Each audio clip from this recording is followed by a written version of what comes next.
మనకి దేవుడి విగ్రహాలలో కూడా శివలింగం చాలా గొప్పదండి.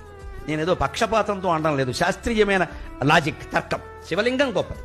ఇతర దేవతా విగ్రహాలన్నిటికంటే శివలింగం గొప్పది. ఎందుకంటే శివలింగానికి కళ్ళు, ముక్కు, చెవులు, కాళ్ళు లేవండి. గమనించండి. కృష్ణుడికి ఉన్నాయి, రాముడికి ఉన్నాయి, వెంకటేశ్వర స్వామికి ఉన్నాయి, అమ్మవారికి కూడా ఉన్నాయి. శ్రీమాత, శ్రీ మహారాజ్ఞ. అబ్బో, ఆవిడ మామూలుగా కూర్చోదు, కాలేసుకుని కూర్చోవలసింది. అవన్నీ ఉన్నాయి. శివలింగాన్ని మీరు గమనించండి, అంతే ఇలాగే బోడిగా అలా ఉండిపోతుంది. ఎందుకని? అందు మీద నీళ్లు పోసినా జారిపోతాయి, పాలు పోసినా జారిపోతాయి, క్షీరాభిషేకం, తేనె పోసినా జారిపోతుంది, మధువుతో అభిషేకం, పళ్ళరసాలు పోసినా జారిపోతాయి, అన్నీ జారిపోతాయి. అంటే శివుడు ఏం చెబుతున్నాడు? నీ ఆత్మస్వరూపం ఇవన్నీ వచ్చాయి జారిపోతాయి, వచ్చాయి జారిపోతాయి, వదిలేయి వదిలేయి వదిలేయి.